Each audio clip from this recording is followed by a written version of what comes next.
Hey, bonjour à tous et bienvenue sur Metatech. Alors aujourd'hui je vous présente une liste des 10 meilleurs logiciels à absolument installer sur votre ordinateur en 2025. Donc que tu sois un étudiant, un créateur de contenu ou même un simple curieux, c'est une liste qui te permettra de voir de la meilleure des façons et d'utiliser au mieux ton ordinateur à partir de maintenant. Donc reste bien jusqu'à la fin car je te réserve un petit bonus.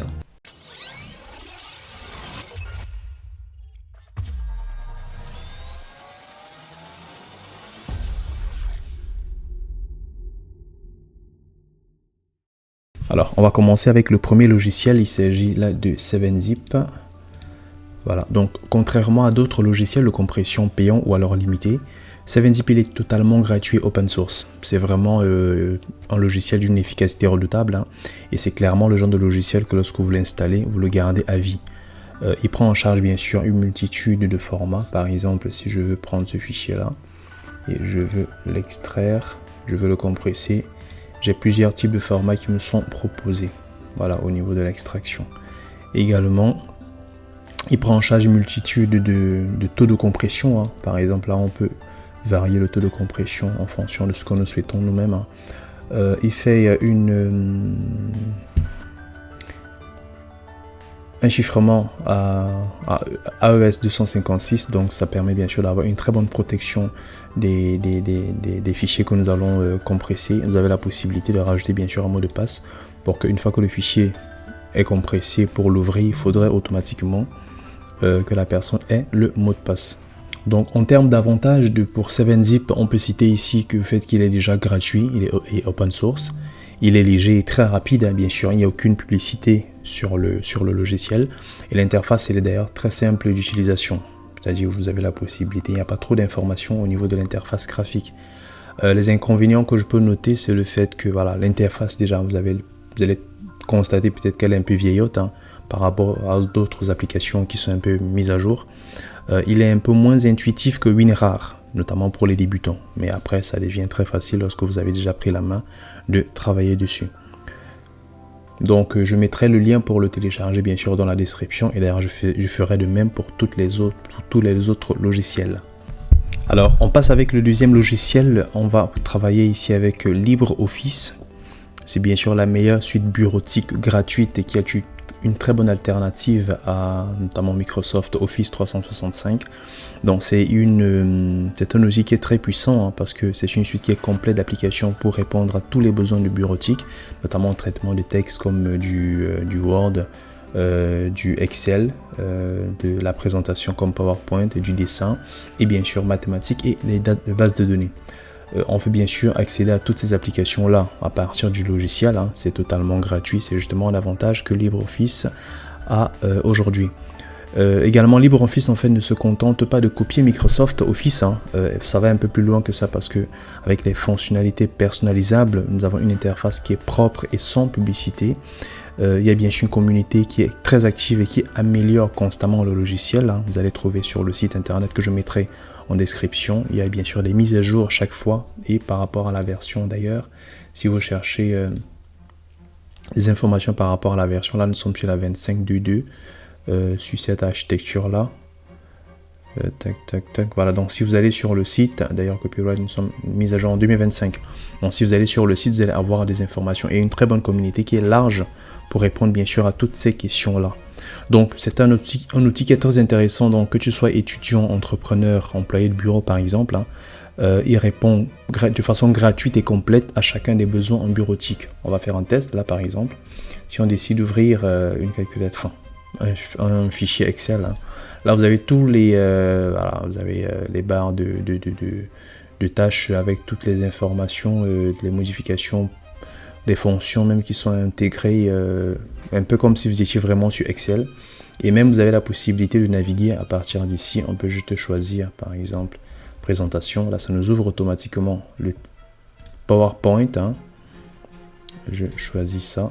Et nous avons déjà des templates qui sont déjà définis. Voilà, donc c'est vraiment un outil qui est très intéressant pour tout ce qui est suite bureautique. En termes d'avantages ici pour LibreOffice, je dirais que déjà il est open source, il est entièrement gratuit. Il y a une très bonne comptabilité avec les formats une très bonne compatibilité avec les formats Microsoft. Il n'y a pas de publicité, il n'y a pas de collecte abusive bien sûr de données, vu que vous avez la possibilité de travailler avec lui en local, pas forcément besoin d'avoir un compte ou même de l'uploader en fait, de synchroniser en ligne.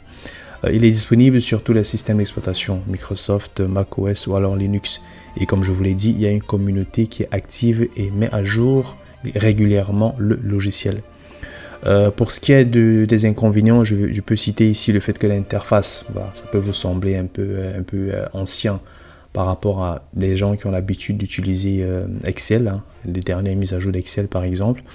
Et également, certaines fonctions avancées d'Office sont absentes, comme par exemple l'intégration cloud ou alors l'intelligence artificielle. Mais c'est déjà une très bonne alternative pour une personne qui souhaite faire du basique en tant qu'outil de bureautique. Donc, je mettrai également le lien dans la description pour avoir déjà le site et également comment le télécharger. On passe au troisième logiciel, il s'agit ici de DaVinci Resolve. Alors, donc si tu veux apprendre, ou alors si je veux faire des montages vidéo avec une qualité professionnelle et bien sûr sans dépenser un seul centime, c'est le logiciel qui te faut tout simplement. C'est la meilleure alternative, je peux compter ici, lui, CapCut, mais vraiment il est plus complet que CapCut. Il y a vraiment des fonctionnalités qui sont beaucoup plus avancées, plus approfondies. D'ailleurs, l'avantage qu'il procure, c'est que il est utilisé en fait dans le cinéma à Hollywood. Je parlerai ici de la version payante bien sûr, mais déjà la version gratuite, elle est très intéressante parce qu'elle permet d'avoir de très bonnes fonctionnalités pour des montages vraiment professionnels. Donc, ce qui le rend bien sûr unique, c'est le fait que son moteur, il est un moteur de rendu ultra performant. Il a une gestion multicaméra, il a des outils audio et un niveau en fait studio. C'est-à-dire, ça donne l'impression que la gestion de l'audio que vous allez faire avec le logiciel, on aurait cru que vous êtes en fait dans un studio de montage d'un film tout simplement. Et surtout, il a une colorimétrie légendaire. D'ailleurs, je suis même sur la partie color ici, qui permet de faire le mixage ou alors l'étalonnage en soi-même lorsque vous êtes en train de faire un montage pour avoir la meilleure version de couleur par rapport à ce que vous souhaitez. Donc, tout ça, c'est dans une version bien sûr gratuite. Il y a bien sûr des versions payantes, mais là, je ne présente que la version gratuite parce qu'elle est déjà pleinement complète. Il n'y a pas de watermark, c'est-à-dire lorsque vous finissez un montage, il n'y a pas le logo de DaVinci Resolve qui s'affiche par exemple sur votre montage parce que voilà, c'est une version gratuite que vous avez, ça vous l'avez pas. Donc ça veut dire que c'est un bijou en fait de puissance pour tous ceux qui veulent devenir vidéastes, monteurs, youtubeurs par exemple, et même étudiants et créateurs de contenu qui sont dans l'ambition de développer leur chaîne. C'est un outil qui peut être très intéressant.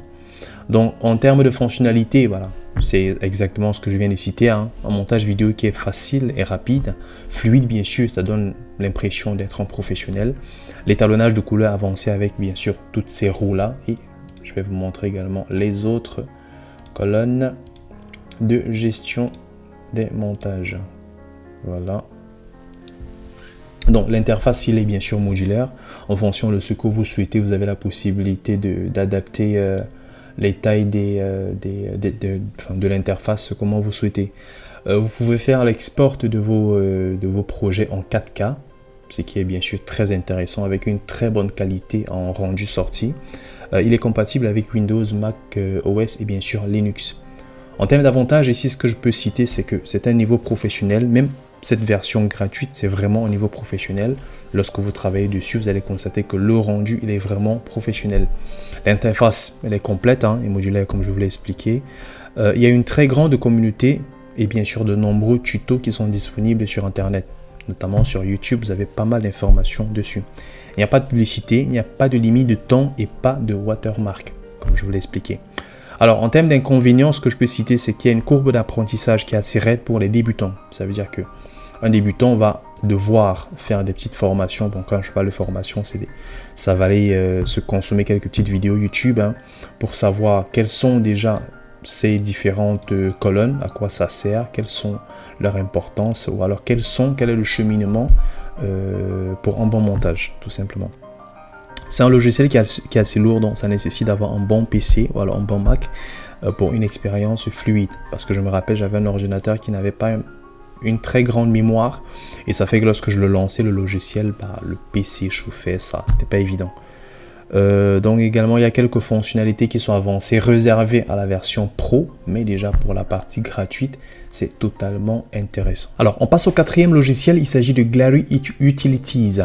C'est bien sûr l'outil tout en un pour nettoyer et optimiser votre PC. Donc, si par exemple vous avez un ordinateur qui rame, qui met une éternité à démarrer ou alors à ouvrir une page, il faut certainement penser à le nettoyer. Et au lieu de penser par exemple à une offre parce qu'il y a des outils de nettoyage, il y en a vraiment pas mal, hein. Je pense que cette alternative Glary Utilities, c'est vraiment la meilleure pour ce qui est de l'entretien de l'ordinateur et bien sûr du nettoyage. S'il faut parler des logiciels gratuits, ou alors des versions gratuites des logiciels, celle-ci c'est vraiment une très bonne alternative. Donc c'est un logiciel en fait qui a une véritable boîte à outils pour entretenir, réparer, nettoyer et accélérer son ordinateur, même si vous n'y connaissez rien en technique. Par exemple, là vous avez toutes ces parties qui vous permettent vous pouvez déjà les balayer et sur chacune des parties vous avez la possibilité de lancer des actions. Vous pouvez déjà, par exemple ici, disque cleanup, nettoyer le disque, shortcut fixeur, le correcteur de raccourcis et ainsi de suite, réparer le registre et ainsi de suite. Vous avez plein de fonctionnalités qui vous sont proposées. Là vous avez la vue globale et vous constatez par exemple que là il y a pas mal d'actions qui sont réservées à la version Pro, mais déjà pour la version gratuite elle est très intéressante. Donc en termes de fonctionnalité principale, c'est un outil qui permet de nettoyer le disque et le registre de votre ordinateur. Il optimise le démarrage bien sûr de la RAM, voilà, en nettoyant tout ce qui est en cache par exemple, qui n'est plus nécessairement utilisé par le système. Il y a une gestion de la confidentialité, une suppression des traces et bien sûr des fichiers sensibles. Il y a une défragmentation du disque dur. Il fait une recherche de doublons, comme je pense que je l'ai vu là tout à l'heure. Il répare également le système en restaurant et en faisant une gestion des pilotes. Les pilotes par exemple des différents logiciels que vous avez, par exemple la souris, s'il constate qu'il y a une mise à jour par exemple par rapport au pilote de la souris, il va automatiquement le détecter. Pour ce qui est des avantages, c'est un logiciel qui est facile à utiliser, même si vous êtes débutant, ne vous inquiétez pas du tout, il sera très facile à utiliser. L'interface, comme vous la voyez, hein, c'est très clair au niveau de la prise en main. Il y a un gain de performance réel après chaque nettoyage.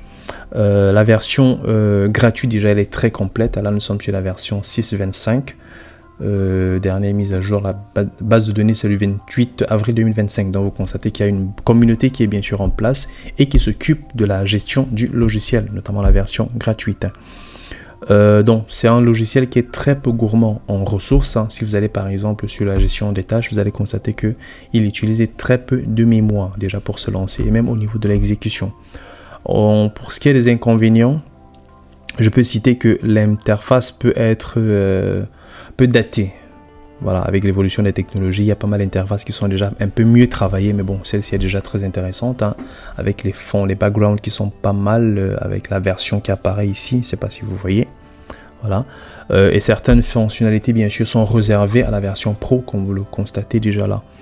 Ce qui est également intéressant, c'est qu'il faut faire attention lorsque vous allez l'installer, c'est qu'il faut désactiver certains outils tiers lors de l'installation. Sinon, il y aura pas mal d'informations de logiciels qui seront installés avec le logiciel. Bon, c'est bien sûr pas ce que vous souhaitez, si vous souhaitez avoir une version assez moins gourmande en ressources. Si on fait un petit test ici, par exemple, je vais faire nettoyer le registre. Là, il va balayer tous les registres en fait et voir s'il y a des problèmes. Là notamment il n'en trouve pas. Ok, je peux faire un nouveau test ici, disque cleanup. Là il va essayer de nettoyer le disque. Là il y a pas mal d'informations qu'il peut bien sûr nettoyer. Une fois qu'il a fait le scan, vous avez la possibilité de cliquer sur effacer pour qu'il supprime tout ce qui est bon. Il ne supprime bien sûr pas les données sensibles, ce sont des fichiers en cache, des informations que le système ne considère plus importantes.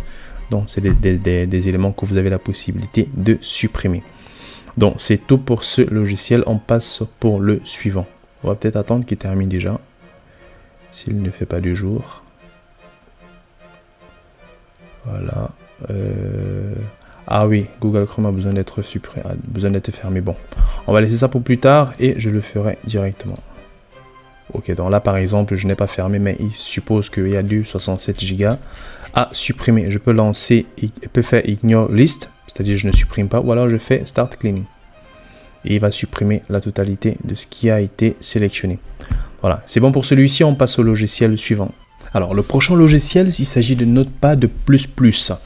Alors, donc, sachez que c'est un logiciel qui est très intéressant pour tous ceux qui sont développeurs, tous ceux qui font dans l'informatique par exemple, ou même ceux qui font simplement de la gestion de texte, développeurs web, administrateurs, système, même les étudiants ou alors des simples utilisateurs qui modifient les fichiers de configuration. Notepad, c'est vraiment un outil pratique à avoir dans sa boîte à outils. Donc, c'est bien sûr...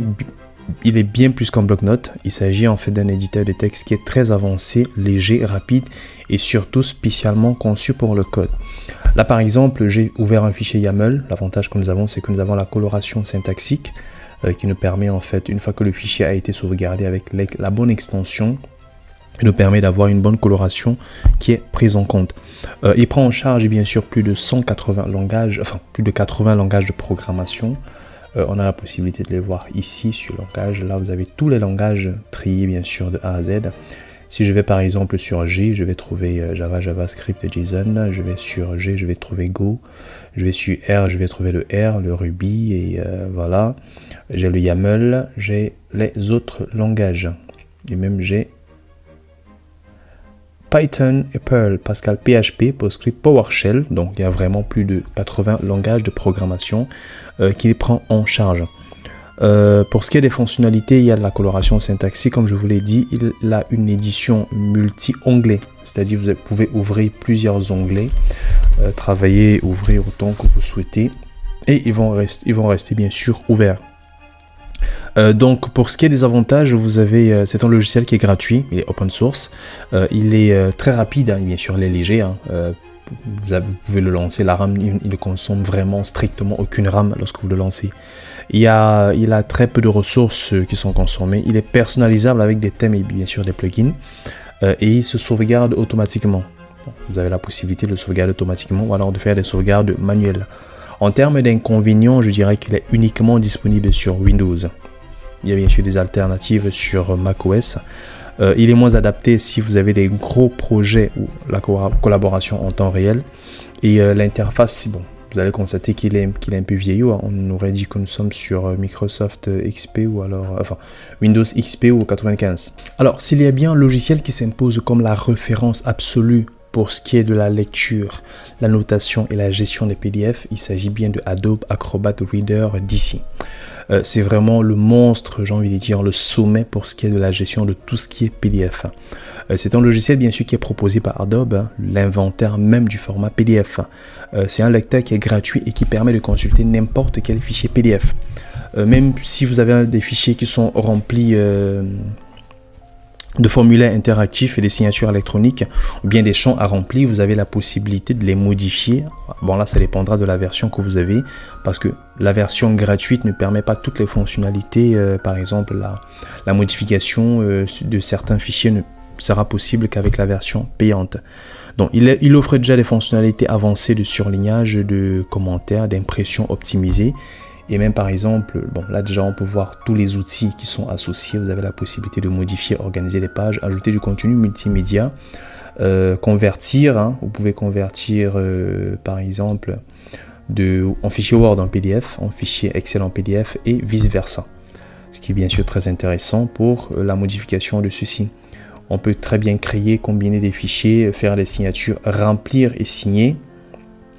Demander bien sûr des signatures. Il y a bref pas mal d'outils qui sont intégrés avec le logiciel Adobe directement. Donc pour ce qui est des avantages de celui-ci, je peux citer le fait qu'il y ait une lecture ultra fiable. Il n'y a aucun bug pour ce qui est de l'affichage, ça vraiment personne ne pourra dire le contraire. Il est compatible avec tous les types de documents PDF. Naturellement, il est également intuitif, clair et bien sûr l'interface, vous pouvez également la voir en français. Il y a le remplissage de formulaires et la signature sans impression. Voilà. Et bien sûr, pour ce qui est de l'impression, le document il est propre lorsque vous le faites, lorsque vous imprimez le document PDF. Il fonctionne sur tous les systèmes, hein, Microsoft, macOS, Linux, Android et même iOS sur les téléphones. Et il est bien sûr parfait pour un usage personnel ou alors professionnel. Pour ce qui est des inconvénients, je peux citer le fait que le lancement parfois peut être lent, ça dépend bien sûr des machines. Si la version de la machine est ancienne, il y a certaines fonctionnalités qui sont disponibles avec la version payante. Comme je vous l'ai expliqué par exemple, si vous voyez ces étoiles là, c'est que ce sont des fonctionnalités qui sont disponibles uniquement avec la version payante. Et bien sûr, ça nécessite une connexion à Internet parce qu'il y a un cloud Adobe qui existe pour vous permettre de sauvegarder vos documents PDF et bien sûr de pouvoir y accéder n'importe où. Alors, le prochain logiciel ici, il s'agit de VLC que tout le monde connaît très bien. VLC Media Player, c'est bien sûr le lecteur multimédia universel. Alors, VLC, c'est un incontournable depuis des années et ce n'est pas un hasard parce que c'est le lecteur multimédia gratuit et qui est capable de lire pratiquement tous les formats, je dis bien tous les formats de fichiers audio et vidéo existants. Sans bien sûr qu'il n'ait besoin d'installer des codecs supplémentaires. Par exemple, vous pouvez lire des MP4, des AVI, des MKV, même des fichiers rares comme des points FLAC, qui bien sûr sont très rares, des points OGG. Donc VLC, il les lit avec fluidité. Bien sûr, c'est un véritable couteau suisse pour tout ce qui est amateur de contenu multimédia. Donc, au-delà de sa compatibilité impressionnante, VLC propose ici une panoplie de fonctionnalités avancées. Par exemple, il peut lire les flux réseau. Vous avez la possibilité, lorsque vous téléchargez par exemple un film en torrent, lorsque vous le mettez sur VLC et que vous souhaitez les sous-titres, vous téléchargez tout simplement le fichier SRT et vous faites glisser le fichier dans le lecteur et automatiquement les sous-titres vont apparaître. Pour ce qui est des avantages de VLC, c'est un logiciel qui est comme je vous l'ai expliqué, il y a la lecture de tous les formats de fichiers audio et vidéo. Il est léger et rapide. Il est open source, bien sûr, gratuit. Il a des fonctions, des options avancées, comme je vous l'ai dit, l'intégration des sous-titres et d'autres fonctionnalités. Vous avez la possibilité de personnaliser, c'est-à-dire ajouter des extensions pour personnaliser votre expérience utilisateur. En termes d'inconvénients, je dirais ici que l'interface, c'est juste le côté visuel, mais je dirais que voilà. Pour ceux qui ont connu VLC dans les années 2010, le lecteur il est complètement différent par rapport à maintenant. Donc, il a pas mal évolué également. Il n'y a pas de fonctionnalité avancée de gestion des bibliothèques sur VLC. Par exemple, comme sur l'ancien lecteur de Windows, je pense que c'était Windows Movie Player, un truc du genre. Et il a une consommation de ressources en streaming 4K comme inconvénient également. Donc c'est vraiment le logiciel, j'ai envie de dire, pour ce qui est de la lecture des fichiers audio et vidéo sur votre ordinateur. Et naturellement, il est adaptable à système d'exploitation Windows et macOS. Alors, on repart sur notre prochain logiciel, il s'agit de CapCut. Je l'ai un peu introduit tout à l'heure lorsque j'ai parlé de DaVinci Resolve, qui est une très bonne alternative pour ce qui est du montage vidéo pour niveau amateur, en sachant que certes il est niveau amateur, mais le rendu qu'il permet d'avoir, c'est un niveau bien sûr professionnel.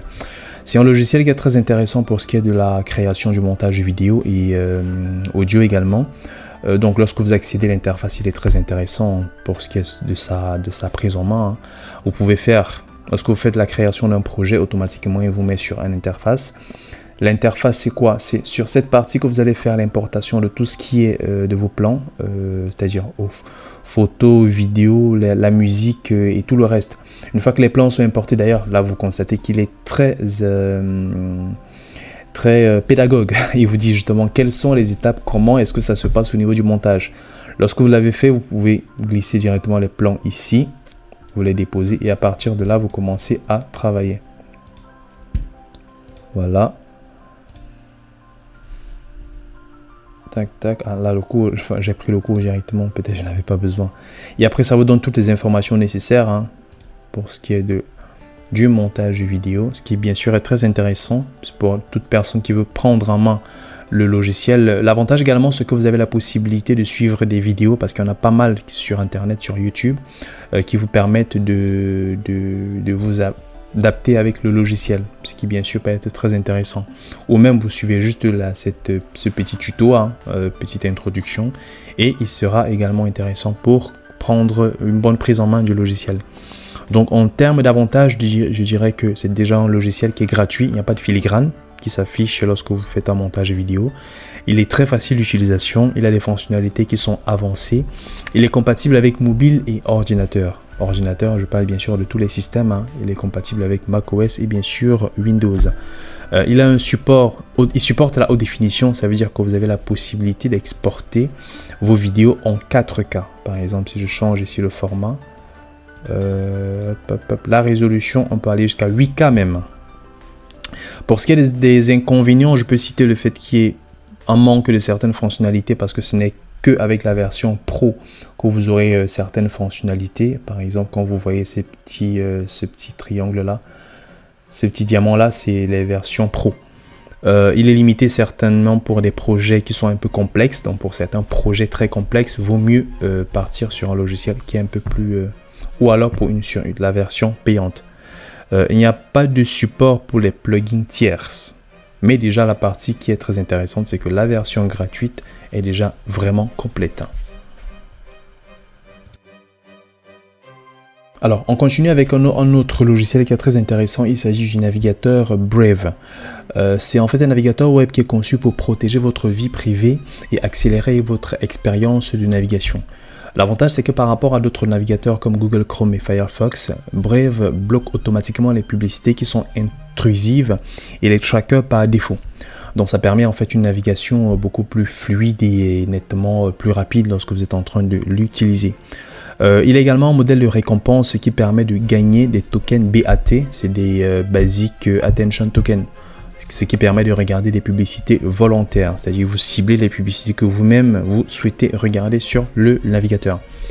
Comme avantage de Brave, je peux citer la protection de la vie privée. Il a une rapidité accrue, c'est-à-dire lorsque vous le lancez, lorsque vous lancez des recherches, vous avez automatiquement les pages qui s'ouvrent très rapidement. Il a bien sûr des récompenses avec BAT comme je l'ai dit tout à l'heure. Il y a une protection renforcée contre le phishing et il est compatible avec toutes les extensions de Google Chrome. Ça veut dire que toutes les extensions, si vous avez l'habitude d'en utiliser sur Chrome, vous pouvez bien sûr les rajouter sur Brave, ça va également fonctionner.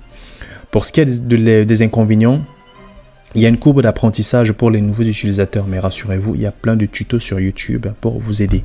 Et bien sûr, les récompenses BAT sont limitées. Vous n'allez pas avoir des récompenses BAT de façon indéterminée. Alors, nous partons sur le dernier logiciel. C'est le dernier que je vous ai laissé en petit bonus. Il s'agira ici du navigateur Tor. Faut savoir en fait que Tor, c'est un navigateur déjà qui est très intéressant, qui permet en fait la sécurisation des données lorsque vous souhaitez ne pas laisser de traces sur Internet. Partons déjà sur l'interface. L'interface, il est assez simpliste et très intéressant d'ailleurs. Vous constatez que voilà, il y a un petit bouton qui est activé là. Par défaut, il est désactivé. Onionaz, en fait, c'est un bouton qui vous permet d'activer la connexion et la protection de Tor en temps réel par rapport au site que vous allez consulter. Ça veut dire que lorsque vous allez consulter peut-être un site avec le navigateur Tor et en ayant activé bien sûr ces fonctionnalités-là, vous ne pourrez pas être tracé par les sites en question. Donc c'est bien sûr une très bonne approche pour vous permettre de vous connecter.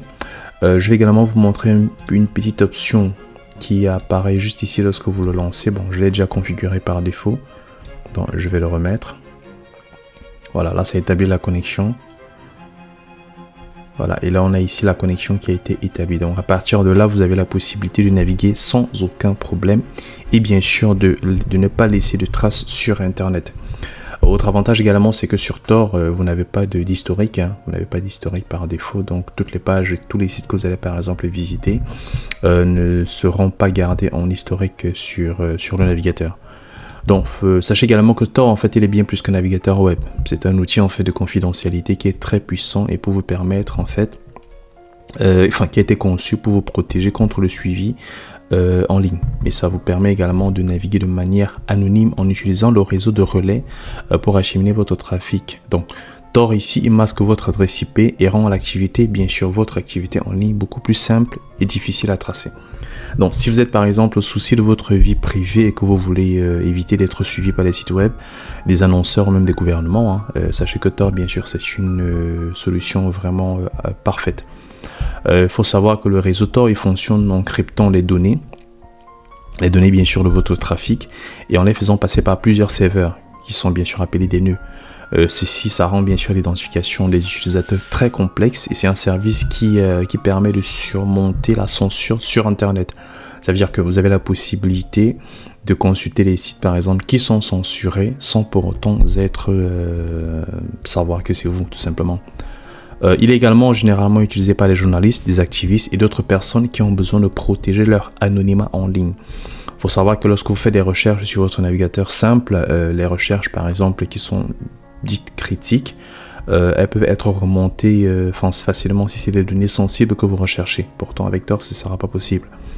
Donc comme avantage sur Tor, on pourra dire qu'il y a la protection de la vie privée parce qu'il a été conçu bien sûr pour garantir votre anonymat.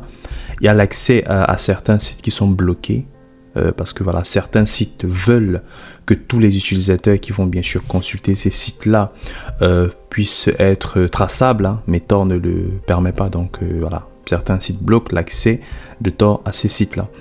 Il y a autre chose, voilà, il est très simple d'accès. Vous allez constater que voilà, vous pouvez créer des pages facilement. Vous pouvez par exemple accéder à Google facilement. Il est gratuit et bien sûr il est open source. Ok.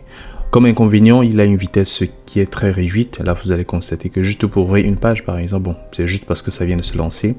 Pour ouvrir une page, ça prend du temps parce que il essaie de établir cette connexion-là à partir de plusieurs relais.